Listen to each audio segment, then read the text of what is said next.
ल आज म चाहिँ कक्षा 9 को चाहिँ कति कक्षा 9 को चाहिँ एउटा च्याप्टर लिएर आएको छु। च्याप्टर के रहेको छ भने कि क्षेत्रफल एरिया के को एरिया रहेको छ त्रिभुजको ट्रायंगलको त्रिभुजहरू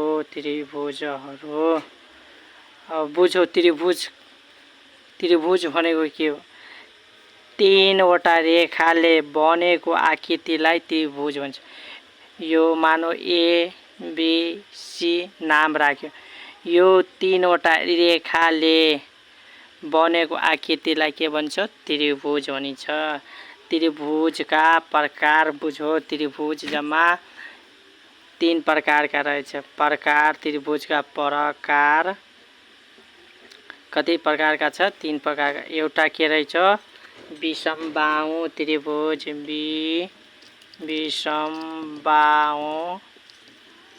विषमबाहु त्रिभुज। अर्को कुन रहेको छ समद्विबाहु त्रिभुज समद्विबाहु त्रिभुज। अर्को चाहिँ तेस्रो त्रिभुज कुन रहेको छ समबाहु त्रिभुज। यो 3 प्रकारको यस्तो त्रिभुज छ। यो प्राय जस्तो कक्षा 9 10 को परीक्षामा सोध्ने गर्ने गरिन्छ। अब चाहिँ विषमबाहु त्रिभुज बुझ्ने। पहिला विषमबाहु त्रिभुज कसलाई भनिन्छ विषमबाहु त्रिभुज मोटामोटी बुझ्यो। विषमबाहु त्रिभुज के भन्छ सर्ट तरिकामा मानौ मैले यहाँ एउटा त्रिभुज बनाएँ नाम राख्यो ए बी सी। यो तीनवटा रेखाले बनेको आकृति त्रिभुज। अब यसमा हामी कसरी पत्ता लगाउने कि यो समबाहु त्रिभुज हो यो विषमबाहु त्रिभुज हो यो समद्विबाहु त्रिभुज हो पहिला थाहा हुनुपर्छ नि। अब हेरौ आज हामी पत्ता लगाऊ विषमबाहु त्रिभुज हो। यो यसमा हेरौ त तीनवटा भुजामा यो भुजा तीनवटै भुजा एक आपसमा के हुनुपर्छ फरक हुनुपर्छ। त्यसलाई के भन्छ विषमबाहु त्रिभुज। एक आपसमा तीनवटै रेखा एक आपसमा समान छैन अन्तर भएकोले के भन्छ समद्विबाहु हैन विषमबाहु त्रिभुज हो। अब चाहिँ विषमबाहु त्रिभुज मानौ यो ए सीएम छ त यो कति सीएम हुनुपर्छ बी सीएम यो सी सीएम मैले नाम राख्यो। यो ए सीएम भयो त यो बी सीएम भयो यो सी सीएम मैले नाम राख्यो। यो फरक नाम राख्यो। अब विषमबाहु त्रिभुजको परिमिति निकाल्नु पर्छ। अब परिमिति हेरौ त परिमिति विषमबाहु त्रिभुजको परिमिति यो तीनटै भुजालाई के गर्दिने जोड दिने। त यो कति छ ए सीएम छ यो कति सीएम छ बी सीएम यो कति सीएम छ सी सीएम यसको परिमिति भयो। अब परिमिति निकालेपछि विषमबाहु त्रिभुजको अर्ध परिमिति निकाल्नु पर्छ। त अर्ध परिमिति बराबर अर्ध परिमिति बराबर के हुन्छ परिमितिबाट के गर्दिने 2 ले भाग गर्दिने ए प्लस बी प्लस सी परिमितिलाई 2 ले भाग गरिदियो। अब परिमिति पछि के क्षेत्रफल थाहा पाउनु। अब क्षेत्रफल अनि एरिया अनि यसको सर्ट नेम भन्नु त यस नेम यसको पी हैन एरिया। यसको चाहिँ विषमबाहु त्रिभुजको क्षेत्रफल के रहेको छ S minus A yes minus be yes minus C. यो चाहिँ विषमबाहु त्रिभुजको क्षेत्रफल रहेको छ। यो चाहिँ 99% परीक्षामा सोध्ने गर्ने गरिन्छ। यो याद राख्ने। त्यसपछि अर्को कुन त्रिभुज रहेछ अर्को समद्विबाहु त्रिभुज समद्विबाहु त्रिभुज बुझ्ने समद्विबाहु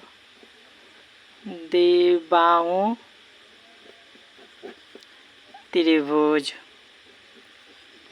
समद्विबाहु त्रिभुज अब हेरो म यहाँ चित्र बनाउँछु यो त्रिभुज बनायो हैन यो त्रिभुज नाम राख्यो पी क्यू आर नाम राखे PQR नाम राखे अब मलाई के थाहा हुनुपर्छ समद्विबाहु त्रिभुज समद्विबाहु त्रिभुज कस्तो थाहा मानौ यो तीनवटा भुजा छ तीनवटा भुजामा दुईवटा भुजा एउटा भुजा यो अर्को भुजा एक आपसमा के हुनुपर्छ बराबर हुनुपर्छ तीनवटा भुजा मध्ये दुईवटा भुजा बराबर भएको र एउटा भुजा फरक भएको ले हामीलाई बुझ्नुपर्छ यो समद्विबाहु त्रिभुज हो दुईवटा भुजा बराबर र एउटा अन्तर भएकोले के हुन्छ यो समद्विबाहु त्रिभुज हो मानौ यो एसीएम भुजा छ त यो पनि एसीएम नै हुन्छ यो बीसीएम हुनुपर्छ त्यसो भएर अब चाहिँ समद्विबाहु त्रिभुजको परिमिति थाहा परिमिति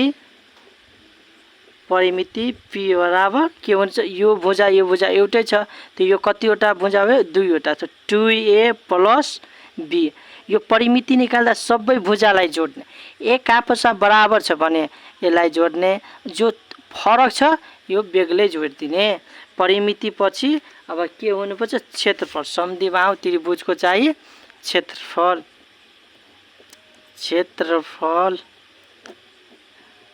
समद्विबाहु त्रिभुजको क्षेत्रफल के रहेको छ b/4 √4a² - b² यो चाहिँ समद्विबाहु त्रिभुजको क्षेत्रफल रहेको छ अब तेस्रो त्रिभुज कुन रहेको छ अब समबाहु त्रिभुज हेरौ समबाहु त्रिभुज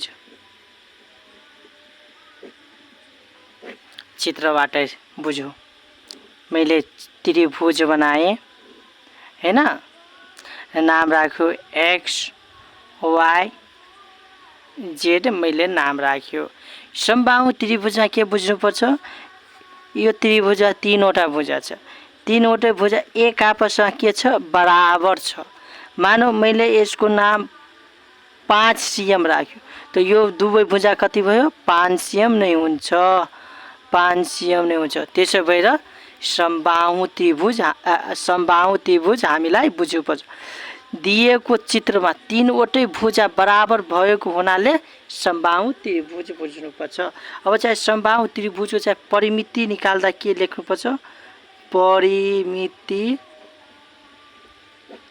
p बराबर यो तीनवटै भुजा बराबर छ त्यसै भएर यसमा कतिवटा भुजा छ 3 वटा त्यसै भएर 3a अब चाहिँ समबाहु त्रिभुजको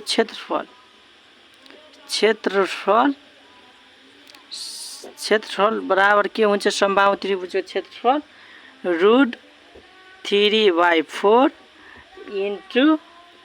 * a² यो चाहिँ समबाहु त्रिभुजको क्षेत्रफल रहेछ मैले चाहिँ त्रिभुजको बारेमा तीनवटै त्रिभुजको चाहिँ विस्तृत रूपमा चाहिँ मैले जानकारी दिए अब चाहिँ यो चाहिँ तीनवटै त्रिभुजबाट प्राय जसो सबै त्रिभुजको चाहिँ परीक्षामा सोधेको छ यो त्रिभुज मध्ये सबैभन्दा इम्पोर्टेन्ट विषमबाहु त्रिभुज रहेछ विषमबाहु त्रिभुजको चाहिँ म चाहिँ 1-2 वटा प्रश्न तपाईहरुको बीचमा सोल्भ गर्दै जाऊ अब हेरौ यस्तो गर्दा यो भिडियो तपाई हेर्नु हुनुहुन्छ भने यस्तै माया साथ दिनु अनि सब्स्क्राइब गर्दा हामीलाई अर्को भिडियो बनाउँदा मनोबल आउने गर्छ त्यसैले यो भिडियोलाई लाइक शेयर सब्स्क्राइब अवश्य गरिदिनु अब प्रश्नतिर लागौ प्रश्न यस प्रकारको रहेछ प्रश्नमा के भनेको छ एकचोटी पढौं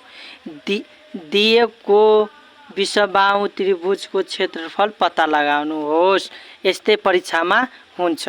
अब त्रिभुज यहाँ दिएको छ, कुन त्रिभुज दिएको छ यहाँ प्रश्नमा भनेकै छ विषमबाहु त्रिभुज।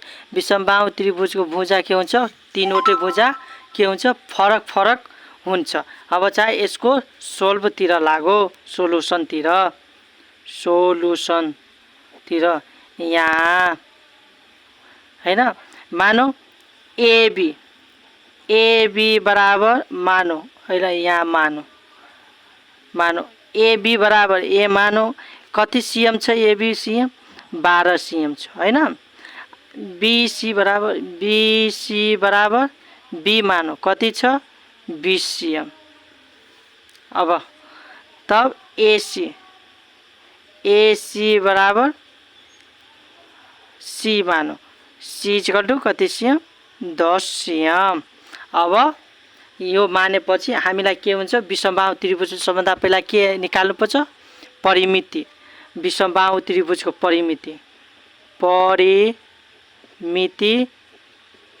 परिमिति बराबर हामीलाई थाहा छ, योभन्दा पहिला मैले सबै भनेको छु। परिमिति के रहेको छ, A plus B plus C. A equal to कति मानेको छु 12 plus B equal to 20 plus C equal to 10 cm. अब सबैलाई जोडो, 10 20 30, 30 मा 12 जोड्दा कति आयो 42 सीएम। परिमिति कति आयो 42 सीएम। अब त्यसपछि के निकाल्नु पर्छ, अर्ध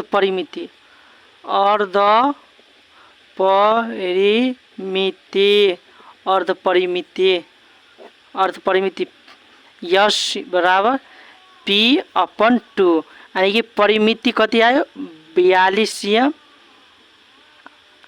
बटा 2 इक्वल टु 21, यानी कि 21 सीएम अर्ध परिमिति आयो। यो विषमबाहु त्रिभुजको चाहिँ अर्ध परिमिति 21 सीएम। अब के निकाल्नुपर्छ, हामीलाई के भन्छ निकाल्न, क्षेत्रफल। त विषमबाहु त्रिभुजको क्षेत्रफल के हुन्छ, क्षेत्रफल बराबर ए इक्वल टु फर्मुला थाहा छ, के छ formula, s minus A yes minus be yes minus C. यो विषमबाहु त्रिभुजको क्षेत्रफल। अब चाहिँ मान पुट गरौँ, यसको ठाउँमा के लेख्ने 21 लेख्ने, यसको ठाउँमा 21 माइनस ए इक्वल टु कति दिएको छ यहाँ 12 सीएम, त 12 सीएम लेख्ने। फेरि यसको ठाउँमा 21 लेख्ने माइनस बी इक्वल टु कति दिएको छ 20 सीएम लेख्ने।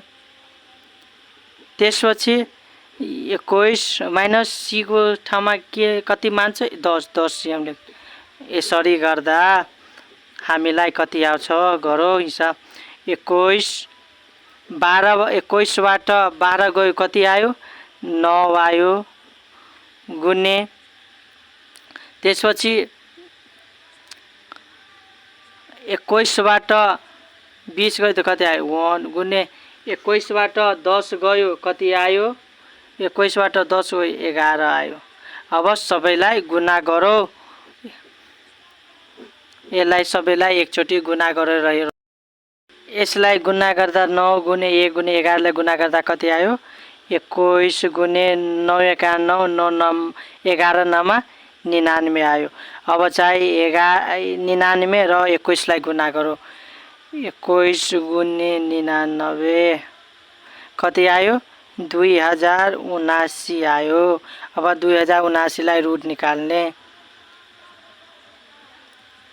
2079 लाई रुट निकाल्दा कति आउँछ 2079 लाई रुट निकाल्दा कति आयो 45.59।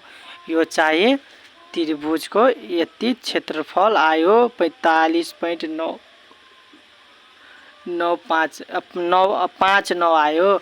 यो चाहिँ यो विषमबाहु त्रिभुजको क्षेत्रफल यस प्रकारको हामीले पत्ता लगायौँ। अब चाहिँ अर्को प्रश्न कस्तो रहेको छ, एकचोटि अर्को प्रश्नतिर लागो। अर्को प्रश्न यस प्रकारको रहेछ। अब प्रश्न पढौ त, एउटा त्रिभुजाकार जग्गाको किनाराहरू कति दिएको छ 5:3:5:7 को अनुपातमा छन् हैन। यसको परिमिति 300 मिटर छ। उक्त जग्गाको क्षेत्रफल कति हुन्छ पत्ता लगाउनुहोस्। हामीलाई के कस्तो प्रश्न दिएको छ अनुपातमा दिएको छ। अब चाहिँ यसलाई कसरी सोल्भ गर्ने सहज तरिकामा। ल सोलुसनतिर लागौ। सोलुसन केमा दिएको अनुपातमा कति छ 3:5:7 को अनुपातमा छ। यहाँ हामीलाई पहिला मान्नुपर्छ।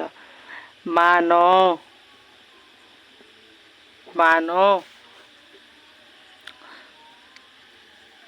त्रिभुजाकार त्रिभुजा किनारको किनारा इक्वल टु के मान्ने ए इक्वल टु किनारा भुजाहरू यसरीमा भुजाहरू ए इक्वल टु के मान्ने 3x बी इक्वल टु के मान्ने 5x सी इक्वल टु के मान्ने 7x। यो भुजाको नाप हामीले मान्यौं। यहाँ प्रश्नमा के दिएको छ परिमिति दिएको छ। यो परिमितिबाट हामीलाई के हुन्छ भुजाको नाप पत्ता लागिहाल्छ। अब चाहिँ परिमिति हेरौँ एकचोटि। परिमिति के दिएको छ परिमिति त्रिभुजको परिमिति के रहेको छ p बराबर a plus b plus c। परिमिति कति दिएको छ 300 मिटर। यहाँ 300 मिटर लेख्ने। त्यसपछि a equal to 3x plus 5x plus 7x। त्यसपछि और लेख्ने 300 मिटर इक्वल टु 7 5 12 12 3 15x और 300 मिटर अपन यो 15 लाई भाग गर्दा इक्वल टु x और 15 दूनी 30 कति आयो 20 metre equal to x। Therefore x equal to 20 metre. अब x को मान 20 मिटर आयो। अब मान पुट गरौँ। भुजा कसरी मान पुट गर्ने a इक्वल टु कति छ 3x त 3 इन्टु 20 भयो 20 दिया 60 भयो। त्यसपछि b इक्वल टु कति छ 5x इक्वल टु 5 इन्टु 20 20 पंचे 100 100 मिटर भयो। त्यसपछि c इक्वल टु छ 7x 7 इन्टु 20 कति आयो 20 गुणे 7 गर्दा 140 मिटर। अब हामीलाई यो त्रिभुजको भुजाहरू थाहा भयो। कति सेम एउटा छ 60 cm अर्को 100 cm अर्को 140 cm छ। अब परिमितिबाट हामीलाई भुजा थाहा भयो। अब अर्ध परिमिति निकाल्दा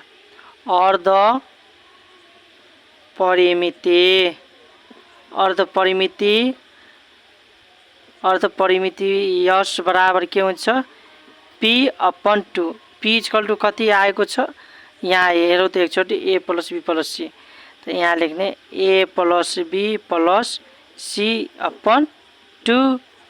अब हेरौँ त a कति छ 60 metre plus 100 metre plus 140 metre upon 2। यो सबैलाई जोड्ने 100 60 160 140 200 300 भयो। कति भयो आयो सबैलाई जोड्दा 300 अपन 2।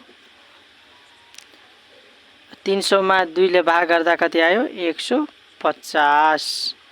कति आयो परिमिति 150 मिटर। अर्ध परिमिति आयो। अर्ध परिमिति कति आयो 100 मिटर। अब के पत्ता लगाउनु पर्छ हामीलाई उक्त जग्गाको क्षेत्रफल।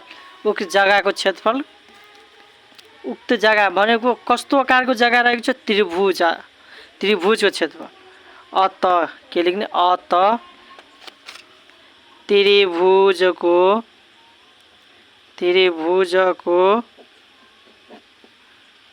क्षेत्रफल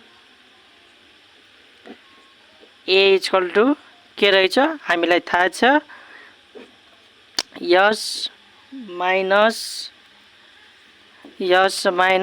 A S minus B S minus C रहेको छ क्षेत्रफल। अब चाहिँ मान पुट गरौँ। यस भनेको कति छ 150 लेख्ने। त्यसपछि यसको ठाउँमा 150 माइनस A = कति छ 60 मिटर। A को ठाउँमा कति लेख्ने 60। त्यसपछि फेरि यस भनेको 150 माइनस B कति छ 100 मिटर त 100 लेख्ने माइनस यस भनेको 150 माइनस C भनेको कति छ 140। अब क्याल्कुलेसन गरौँ। 150 को 150 त्यस्तै रह्यो। 150 बाट 60 गयो क्याल्कुलेसन गर्दा 150 माइनस 60 गयो कति आयो 90 आयो गुन्ने 150 बाट 100 गयो कति आयो 50 आयो गुन्ने 150 बाट 140 गयो कति आयो 10 आयो। अब सबैलाई एकैचोटी मल्टिप्लाई गरौँ त 150 गुने 90 गुने 50 गुने 10 सबैलाई 150 गुने 90 गुने 50 गुने 10 कति आयो जम्मा 6 7 5 0 0 0 0 यति आयो। अब चाहिँ यसलाई रुट निकाल्दा हैन रुट निकालो त कति आयो 6 एकाइ दाइ सेक्रा जा 10 लाख कि 67,50,000 आयो। 67,50,000 को रुट निकाल दो 67,50,000 कति आयो 2598 कति आयो 2598 यो त्रिभुजको क्षेत्रफल रहेको छ। यो अनुपातमा दिएको त्रिभुजको क्षेत्रफल रहेको छ। कति आयो यसलाई सबभन्दा पहिला यो अनुपातलाई मानो x मानेर परिमिति निकाले। परिमिति निकालेपछि परिमितिबाट हामीलाई के भुजाको नाप थाहा पायो। त्यसपछि भुजाको नाप थाहा पाएपछि अर्ध परिमिति निकाल्यो। अर्ध परिमिति निकालेपछि के निकाल्यो क्षेत्रफल निकाले। यस्तै सरल तरिकामा हामीले के गर्यो सोल्भ गर्यो। यस्तै गर्दा यो भिडियोलाई साथ माया सपोर्ट गरिदिनु होला। ल धन्यवाद।